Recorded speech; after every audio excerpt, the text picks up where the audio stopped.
বন্ধুর পরিকল্পনায় এমপি আনোয়ারুল আজিম খুন চুক্তি ৫ কোটি টাকা তদন্তে ঢাকায় আসছে ভারতের পুলিশের বিশেষ দল। শ্রম আইন লঙ্ঘনের মামলায় ডক্টর ইউনূসের জামিন ৪ জুলাই পর্যন্ত বৃদ্ধি, নিজেকে দুর্যোগের মধ্যে ফেলা হয়েছে বললেন নোবেল বিজয়ী। জন্মশহর মাশহাদে আজ চিরনিদ্রায় শায়িত হবেন ইরানের প্রয়াত প্রেসিডেন্ট রাইসি। তার মৃত্যুতে বাংলাদেশে পালন হচ্ছে রাষ্ট্রীয় শোক। দেখছিলেন বিআরবি কেবল সংবাদ শিরোনাম, এবার বিস্তারিত। ভারতের পশ্চিমবঙ্গে সংসদ সদস্য আনোয়ারুল আজিম আনার হত্যাকাণ্ডের ঘটনায় আসছে একের পর এক চাঞ্চল্যকর তথ্য। তদন্ত সংশ্লিষ্টরা বলছেন, হত্যাকাণ্ডের মূল পরিকল্পনাকারী তারই ছোটবেলার বন্ধু ব্যবসায়িক অংশীদার আখতারুজ্জামান শাহীন। তিনি ঝিনাইদহের বাসিন্দা ও যুক্তরাষ্ট্রের নাগরিক। শাহীনের ভাই ঝিনাইদহের কোটচাঁদপুরের পৌর মেয়র। এই হত্যার পরিকল্পনা করে তা বাস্তবায়নের দায়িত্ব দেওয়া হয়েছিল আরেক বন্ধু ও চরমপন্থী নেতা আমানুল্লাহ আমানকে। কলকাতায় বসে হত্যার চূড়ান্ত ছক এঁকে বাংলাদেশে চলে আসেন শাহীন। পরে আমান সহ ৬ জন মিলে এমপি আজিমকে সঞ্জীবা গার্ডেন নামের একটি ফ্ল্যাটে ট্রাপে ফেলে ডেকে আনেন। এরপর তাকে জিম্মি করে বালিশ চাপায় দিয়ে হত্যা করা হয়। পরে মরদেহ কেটে টুকরো টুকরো করে ট্রলি ব্যাগে ভরে ফেলা হয় অজ্ঞাত স্থানে। আখতারুজ্জামান শাহীন আনারকে হত্যার জন্য ৫ কোটি টাকা দিতে চেয়েছিলেন। এই হত্যাকাণ্ডে জড়িত সন্দেহে ৩ জনকে আটক করেছে ঢাকা মহানগর গোয়েন্দা পুলিশের ওয়ারি বিভাগ। তারা হলো হত্যাকাণ্ডে সরাসরি অংশ নেওয়া চরমপন্থী দল পূর্ব বাংলা কমিউনিস্ট পার্টির নেতা আমানুল্লাহ আমান, মুস্তাফিজ ও ফয়সাল। এদিকে সংসদ সদস্য আনোয়ারুল আজিম আনারের খুনে জড়িত সন্দেহে আটক ৩ জনকে জিজ্ঞাসাবাদ করতে কলকাতা পুলিশের ২ সদস্যের একটি দল ঢাকা আসছে আজ।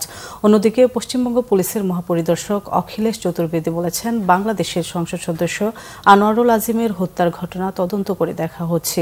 বুধবার এক সংবাদ সম্মেলনে তিনি এসব কথা বলেন। আনোয়ারুল আজিমের খুনের ঘটনা পশ্চিমবঙ্গ পুলিশের অপরাধ তদন্ত বিভাগ তদন্ত করছে বলে জানান অখিলেশ চতুর্বেদী। জানান, পূর্ব কলকাতার নিউটাউন অঞ্চলে যে ফ্ল্যাটে আনোয়ারুল আজিম উঠেছিলেন সেটি পশ্চিমবঙ্গ সরকারের আবগারি দপ্তরের কর্মকর্তা সন্দীপ কুমার রায়ের।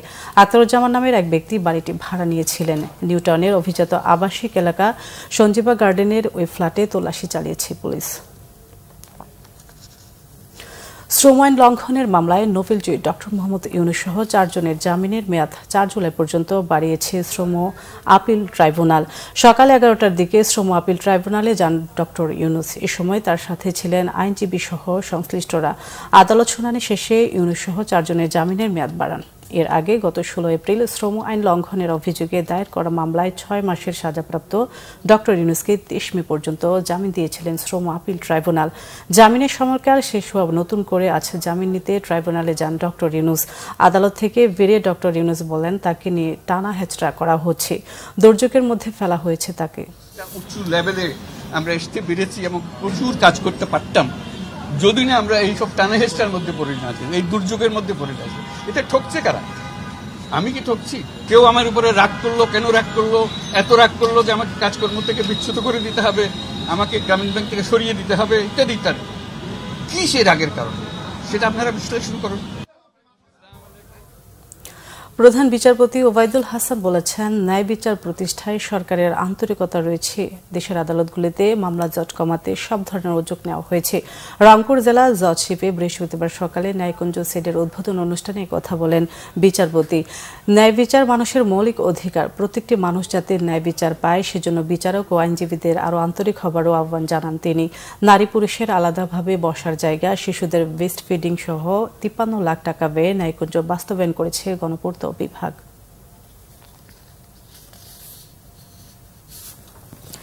নির্বাচন ব্যবস্থায় ভোটারদের আস্থাহীনতা, একটি বড় রাজনৈতিক দলের ভোট বর্জন, দলীয় প্রতীক না থাকায় উপজেলা নির্বাচনে ভোটার উপস্থিতি অনেক কমেছে বলে মনে করছেন নির্বাচক বিশ্লেষকরা। স্থানীয় সরকার নির্বাচনে ভোটার উপস্থিতি এমন কমে যাওয়াকে অশনি সংকেত বলে মনে করছেন তারা। এটা নিরসনে নির্বাচন কমিশন, রাজনৈতিক দল ও প্রার্থীদের জোরালো ভূমিকা রাখার তাগিদ দিয়েছে বিশিষ্টজনরা। বিস্তারিত সৈকত সাদিকের প্রতিবেদনে ক্যামেরায় ছিলেন আল মাসুম সবুজ। ২১ মে অনুষ্ঠিত হয়েছে ষষ্ঠ উপজেলা নির্বাচনের দ্বিতীয় ধাপের ভোট। নির্বাচনের সহিংসতা কম হলেও ভোটার উপস্থিতি ছিল অনেক কম। নির্বাচন পরবর্তী প্রতিক্রিয়ায় সিইসি কাজী হাবিবুল আওয়াল জানিয়েছিলেন, ৩০% বেশি ভোট পড়েছে। একটি বড় রাজনৈতিক দলের অংশ না নেওয়ায় এমন নিরুত্তর ভোট। ৩০% ভোটকে কখনোই খুব উৎসাহব্যঞ্জক মনে করি না। একটা বড় প্রধানতম কারণ হতে পারে দেশের একটা বড় রাজনৈতিক দল তারা প্রকাশ্যে এবং ঘোষণা দিয়ে ভোট বর্জন করেছে এবং জনগণকে ভোট প্রদানেও নিরুৎসাহিত করেছে। ভোট কেন্দ্রে ভোটার উপস্থিতি না হওয়া রাজনৈতিক দলের নির্বাচন বর্জন এক সূত্রে গাথা বলে মনে করছেন সুশাসনের জন্য নাগরিক সুজন সম্পাদক বদিউল আলম মজুমদার। তার মতে নির্বাচন ব্যবস্থায় এখন আর মানুষের আস্থা নেই। রোগটা হলো মানুষের আস্থাহীনতা, মানুষের আস্থা নাই নির্বাচনী ব্যবস্থার উপর, নির্বাচনের সাথে যে সকল প্রতিষ্ঠানগুলো যুক্ত আছে তাদের নিরপেক্ষতার উপর। ভোটাররা মনে করে যে তার ভোট দিলেও তাতে কিছু আসবে যাবে না, দেওয়া না দেওয়া একই কথা। ঠিক রাজনৈতিক দলেরও যে নির্বাচনে যাওয়া মানেই এই যে এটি কিছু এর কোনো ইতিবাচক ফলাফল পাওয়া যাবে না, কারণ তাদের পুরো আস্থা চলে গিয়েছে এই ব্যবস্থার উপর। যাদের যেটা তারাই জিতবে। সব আয়োজনের পরেও স্থানীয় সরকার নির্বাচনে ভোটার উপস্থিতি এমন কমে যাওয়ায় উদ্বেগ প্রকাশ করেন সাবেক কমিশনার কবিতা খানম। নির্বাচন নিয়ে ভোটারদের এই অনাগ্রহে ভবিষ্যতে গণতান্ত্রিক চর্চা ব্যাহত হতে পারে বলেও আশঙ্কা তার। ভোটার উপস্থিতি এটা কিন্তু মুখ্য বিষয়। ভোটার হচ্ছে প্রার্থী চুজ করবে, প্রার্থীকে যে নির্বাচিত হয়ে আসবে সে ভোটারের সমর্থনেই কিন্তু আসবে। তো ভোটারের উপস্থিতি যদি না থাকে তাহলে প্রার্থী নির্বাচনটা যে মানে আমরা করা হচ্ছে সেটা যে কতটা মানে আমি বলবো যে সুষ্ঠু হচ্ছে সেটা একটা প্রশ্ন থেকে যায়। আমাদের জন্য আশঙ্কার একটা বিষয়, আমরা ভবিষ্যতে যদি এইভাবে হ্রাস পেতে থাকে তাহলে তো ভোটারের একটা নির্বাচনের যে একটা উদ্দেশ্য, যে প্রার্থী বাছাইয়ের মাধ্যমে যোগ্য প্রার্থীকে যোগ্য জায়গায় বসানোর যে একটা নির্বাচনের মাধ্যমে যেটা হয়ে থাকে গণতান্ত্রিক যে চর্চা, সেটা থেকে মনে হয় আমরা একটু পিছিয়ে যাচ্ছি। নির্বাচন বিশ্লেষকদের মতে ভোটার উপস্থিতি বাড়াতে হলে রাজনৈতিক দল প্রার্থীদের ভূমিকা রাখার পাশাপাশি নির্বাচন কমিশন, প্রশাসন, আইনশৃঙ্খলা বাহিনীকে নিরপেক্ষতার সঙ্গে দায়িত্ব পালন করতে হবে। সৈকত সাদিক, বাংলা ভিশন, ঢাকা। আন্তর্জাতিক প্রসঙ্গ। রাষ্ট্রীয় সম্মান ও বিদায় জানানোর তৃতীয় শেষ দিনে ইরানের প্রয়াত প্রেসিডেন্ট মোহাম্মদ রাইসির দেহাবশেষ খোরাসান প্রদেশ হয়ে যাবে তার জন্মশহর মাশহাদে। সেখানে আজ সন্ধ্যায় দাফন করা হবে তাকে। এদিকে রাইসির মৃত্যুতে আজ বাংলাদেশ পালন হচ্ছে রাষ্ট্রীয় শোক। বুধবার রাজধানী তেহরানের রাইসি জানাজা ও নগরবাসী শ্রদ্ধা জানানোর পর কাফিনটি জন্মশহর মাশহাদে পাঠানোর ব্যবস্থা নেওয়া হয়। দাফনের আগে রাইসির কফিন খোরাসান প্রদেশ হয়ে যাবে শিয়ারদের পবিত্রতম স্থান ইমাম রেজা মাজারে। সেখানে জানাজা শেষে মাশহাদের মাটিতে দাফন করা হবে তাকে। এদিকে প্রয়াত প্রেসিডেন্টের কফিন তার নিজ শহরের উদ্দেশ্যে পাঠানোর আগে বিভিন্ন দেশ থেকে তেহরানে আসা বিশ্ব নেতারা শ্রদ্ধা জানিয়েছেন।